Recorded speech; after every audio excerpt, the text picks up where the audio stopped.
10th English Unit 1 Prose Part 2. This video deals with the second part of his first flight written by Liam O'Flaherty. This is the continuation of first part. He then trotted back and forth from one end of the ledge to other, his long grey legs stepping daintily, trying to find some means of reaching his parent without having to fly.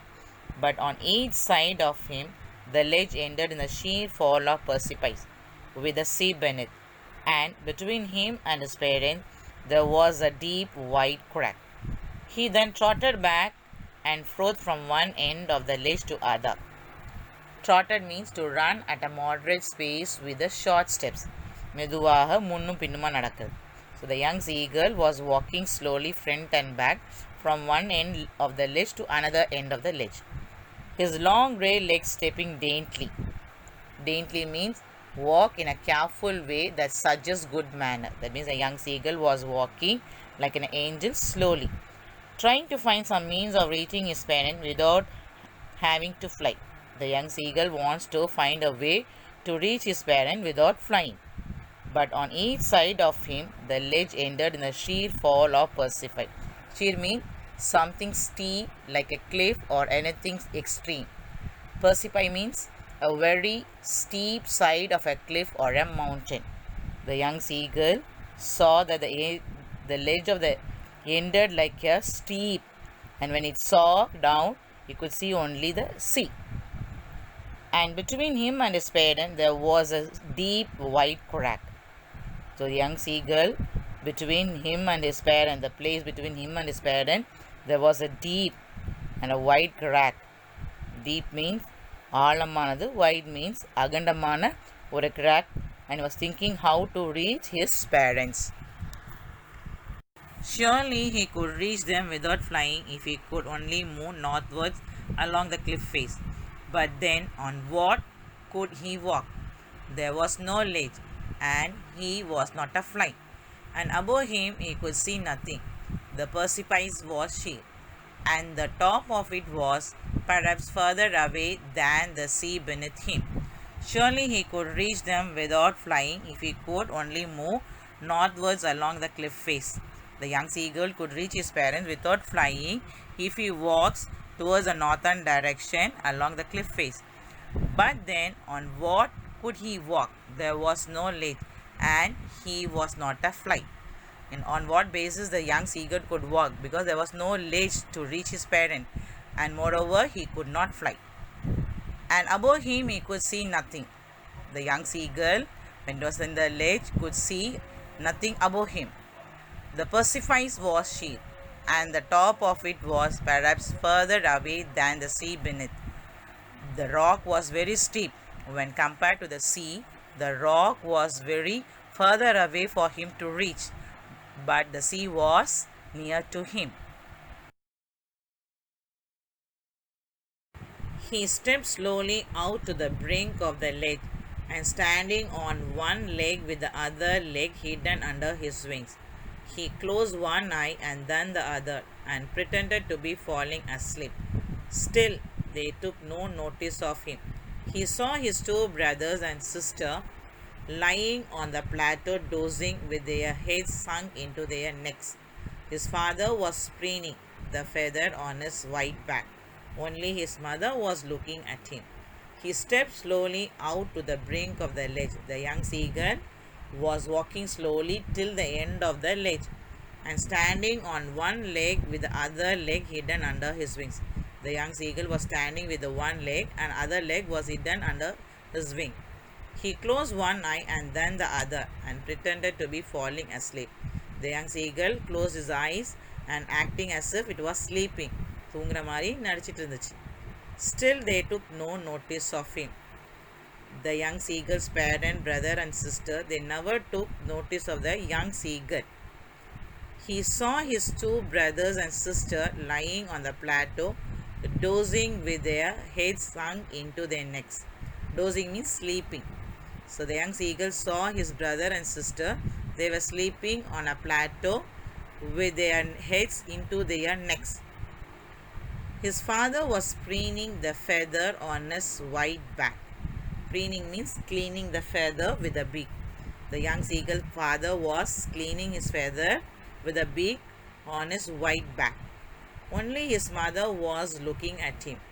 Only the young seagull mother was looking what the young seagull was doing on the ledge.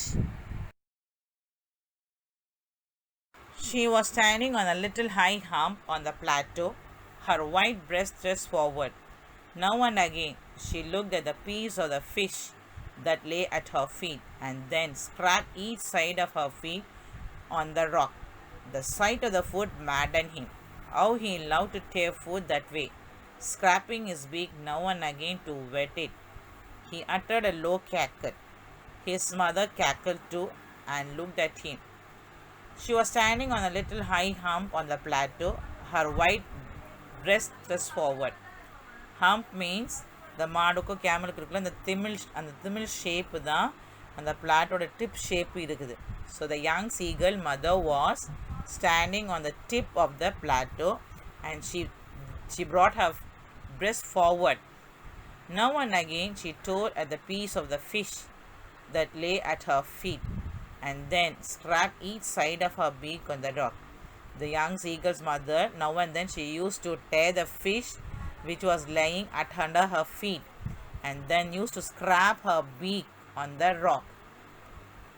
The sight of the food maddened him. The young seagull, when it saw his mother eating, it made him mad. அதை பார்க்கும்போது அதுக்கு பைத்தியம் பிடிக்கிற மாதிரி ஆயிடுச்சு. How he loved to tear the food that way, scraping his beak now and again to wet it. Wet means to sharpen. The young seagull loved to eat the food. How the mother was eating the food and used to scrape his beak on the rock now and then to make it sharp. He uttered a low cackle. The young seagull gave a low cry sound to his mother.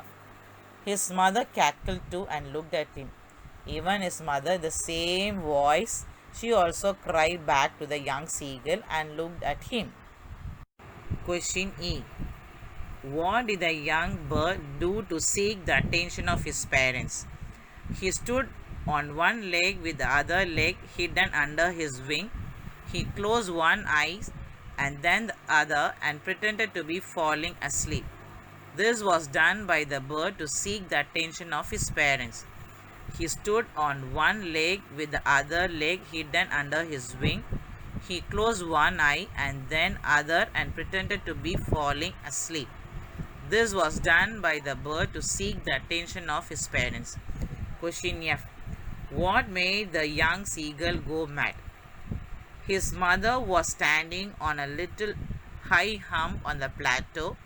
She was tearing a piece of fish that lay at her feet.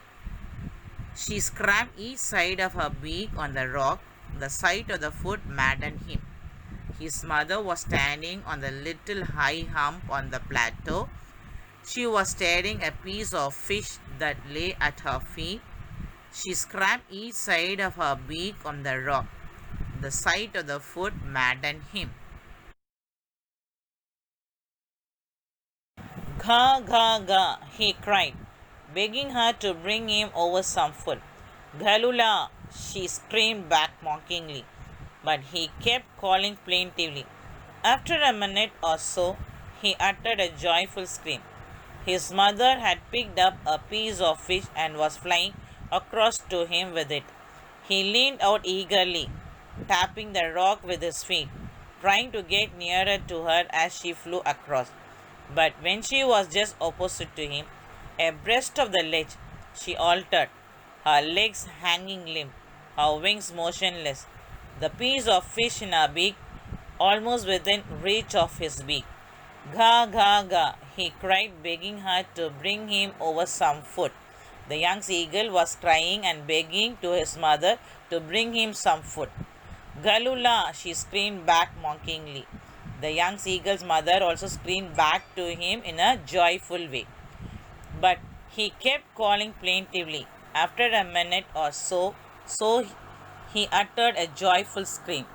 Plaintively means sadly, calling in a sad way. Again the seagull was begging his mother to bring him food.